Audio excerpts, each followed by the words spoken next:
Pero hindi ho sila binibigyan ng karapatan na mangharas. Okay po? Iba kasi yun eh. Di ba? Walang sino man ho, no, ang may karapatan na iharas ang isang tao o abusuhin ng isang tao. May nagtanong sa akin, Mr. Miss, sa ilalim ng Republic Act number 9474, kami ay may karapatan at kinakailangan mong sumunod mga tuntunin. Boss Ray, pacheck po ako ng message na kung yan po ba ay totoo. Alright, maraming salamat po dito sa panibagong katanungan na pinadala niyo po sa akin. No? Pero bago natin sasagutin, ibitahan ko muna sana kayo na pakisuportahan po sana yung aking mga social media account sa YouTube, Facebook, and TikTok. Nga po pala, no, iba yung pag-iingat po, no, kasi nag-uulan ho, tas may kalakasan po ang hangin. So, iba yung ingat po, lalo po sa mga nagmumotor, may mga sasakyan, no. Kung hindi naman ho kailangan lumabas, wag na ho kayo munang lumabas, no. Tsaka pakakaingatan niyo po yung inyong pamilya, ano. Nga ho pala, bago ko ho sagutin itong katanungan na to, kasi ho kanina may napanood ako, no, sa YouTube. Isang content creator, no, nagre-review siya ng mga Ola. Kasi medyo deceiving yung kanyang sinasabi, no. So, di ko na sasabihin kung sino yung content creator na to at kung ano yung Ola, no. Kilala niyo naman ho ako, no. Ang ano ko lang sa kanya is sana maging tapat lang siya, no. Kasi dun sa review niya, no, sinabi niya na nanghiram siya, no? Tapos nakuha niya nga agad, pero after 1 hour pa raw niya nakuha. Okay? Tapos doon nakalagay naman kung magkano yung processing fee, no? Tsaka yung magiging interest rate. Kasi ang ibinawas po is 20.5%. So doon pa lang ho sablay na eh. Di po ba? Sa 5,000, okay? Ngayon po, ang sa 3 months 15% per month. Ando na ako. Sige, 15% per month. Pero mali pa rin. 'Di ba? Kasi ang nakalagay po sa sa ceiling on interest rate, pangkalahatan po yung 15% per month. Okay? Mali po yung sinabi ko niya, per day yata yung sinabi ko kanina. 15% per month po yun sa 3 months niya. Okay? Pero ang nakalagay po kasi sa ceiling on interest rate is 15% per month. Pangkalahatan ho. Kaya nga effective interest rate. Okay? Kasi baka mamaya ho kasi maingganyo itong mga nanonood sa kanya na manghiram, mabaon lang ho sa utang. No, tsaka ho, pagka kayo mag-review, simulan niyo ho sa simula hanggang katapas, hanggang sa dun sa may pagbabayad niyo. Okay? Hindi lang ho yung paghihiram ng pera, yung pag-review. No? Subukan niyo rin ho na na pagdating dun sa wari, lalampas kay isang araw, ano ba ang mangyayari? No, para at least alam ho, masasabi niyo dun sa inyong mga viewers, no, kung ano talaga itong Ola na to. Hindi yun dun lang sa itong Ola na to nagbibigay ng ganitong amount hanggang ganito. Tapos siya, may term siya na hanggang 3 months. 'Di ba? Hanggang dun lang. No? Wala man lang kasi ang problema ngayon sa mga online lending apps, hindi naman yung kung magkano yung halaga na makukuha eh. Ang problema diyan yung harassment eh. 'Di ba? Kaya kayo, pagka magre-review kayo, simulan nyo sa simula hanggang doon sa uli. Hanggang sa paniningil. Alamin nyo kung ano yung ginagawa ng mga online lending apps. Tsaka kayo gumawa ng review. Diba? Tapos sasabihin mo pa, bagong SIM card yung ginamit ko, tsaka yung teleponong ginamit ko bago. Parang nangiinganyo ka pang Ola farming eh. Diba? Huwag ganon, hindi tama yung ganon. Kasi deceiving yung mo eh. Yung content mo eh, inaayos nga natin eh, di ba? Hindi ko hindi ko sasaklawan ko. Kaya lang ayusin lang ninyo, no? Doon lang sa interest rate, sablay na eh. O, dirin mo 'yon for 3.15 3 months plus 20 na lang, Magkano? 65% sa 3 buwan. Ay, sobrang laki nun. Di ba? Dapat yung 45% lang sa 3 months. Diba? So, dapat pag magdi-discuss kayo ng ganon, i-ano nyo rin, ilatag nyo yung kung ano yung nakalagay sa batas. Nakalagay lang sa batas, so ceiling on interest rate, 15% per month effective interest rate, pangkalahatan nyo, kaya effective interest rate po ba?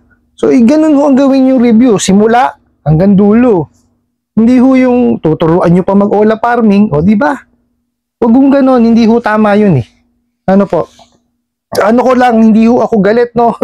Inaano ko lang, pinuna ko lang na hindi tama Ano po? Wala naman ho akong ano doon. Kung yun ho ang niche niya, wala naman ho akong ano ron.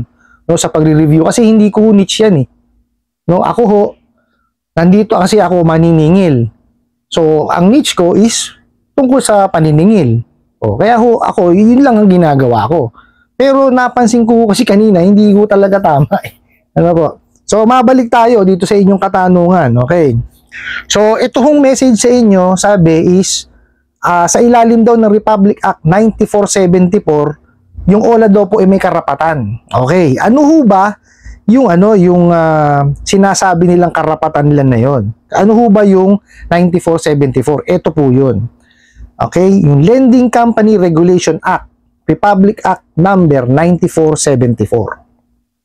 Under this law, lending companies are required to obtain a certificate of authority from the Securities and Exchange Commission, SEC, to operate legally. Those who operate without this authority face the following sanctions. Okay. Imprisonment. Meron po Tapos, meron din mga fines. Okay. So, yung sinasabi ho nilang karapatan, tama ho, karapatan naman talaga nila. Kung meron ho silang lisensya, okay, may karapatan silang magpautang. Tama ho yun. Pero hindi ho sila binibigyan ng karapatan na mangharas. Okay po? Iba kasi yun Di ba? Walang sino man ho, no, ang may karapatan na iharas ang isang tao o abusuhin ng isang tao. No? Yung sinasabi yung karapatan nila, eto. Yung karapatan ho nila na i-regulate po ng SEC. At kailangan po sila ay merong certificate of authority para ho sila ay makapagpahiram. Nakita nyo po so doon pa lang sa kung hindi nyo kasi siya i-research, malilin lang kayo, matatakot talaga kayo. Diba? Mali-mali pa kayo sinabi, di ba? Tapos kinakailangan mong sumunod mga tuntunin. Anong tuntunin? Hahanapin mo? Bugok di ba? Ang hirap nitong mga to, may makita lang na ilalagay. Nakita niyo inilagay lang Republic Act number 9474. Hindi niya ho inilagay dito kung ano talaga yung title. Diba? Yung Lending Company Regulations Act of 2017. Diba? Makapanakot lang. Ito ho, yung isang section.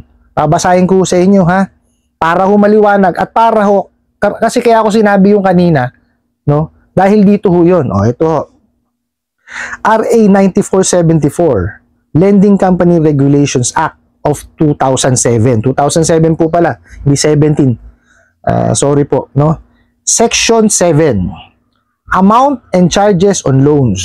A lending company may grant loans in such amounts and reasonable interest rate and charges as may be agreed upon between the lending company and the debtor, provided that the agreement shall be in compliance with the provisions of the Republic Act number 3765, otherwise known as the Truth in Lending Act, and the Republic Act 7394, otherwise known as the Consumer Act of the Philippines, provided further that the Monetary Board, in consultation with the SEC and the industry, may prescribe such interest rate as may be warranted by prevailing economic and social conditions. Napakaliwanag di ba?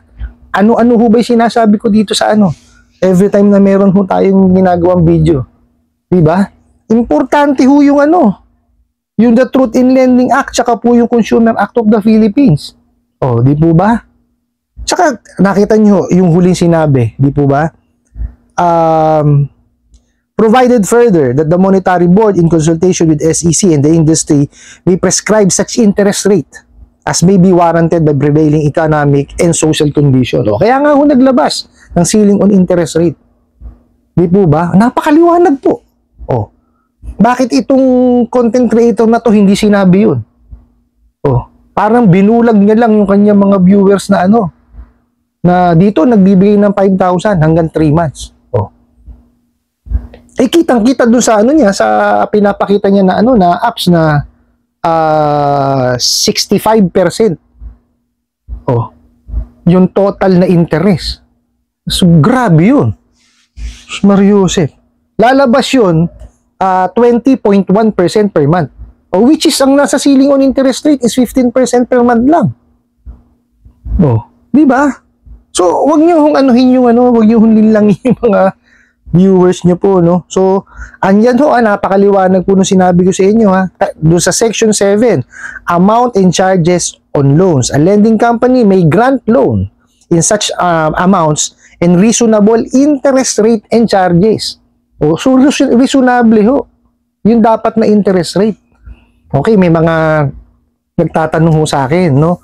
Or may mga nagko-comment. Eh, paano ho pagka mas mahigit sa 10,000 yung hihiramin at hihigit po sa 4 na buwan? O, yun ho, sinagot ho kayo. Reasonable interest rate ho, tsaka charges. Okay?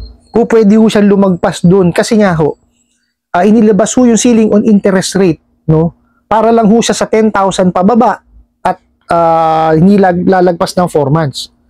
Ngayon, dun ho sa mga amount, no, na lalagpas po sa 10,000 at lalagpas po sa 4 months, eh yun po ang maliwanag. Basta ho may agreement, no, na reasonable po yung interest rate at charges. Kaya nga sinabi ko sa inyo, importante ho na i-explain, no, nung lending company doon sa kanilang kliyente yung na-approve na amount, no, tsaka kung magkano yung interest, yung processing fee, kung lahat. Yan ho yung the Truth in Lending Act. Napakaliwanag ho yan. Batas ho eh.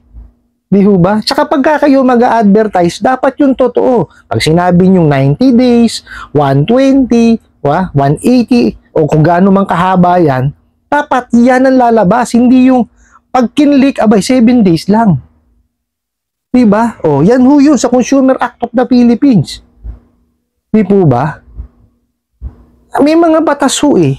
Diba? Ewan ko itong mga bugok na online lending apps na to eh, kung bakit hindi sinusunod.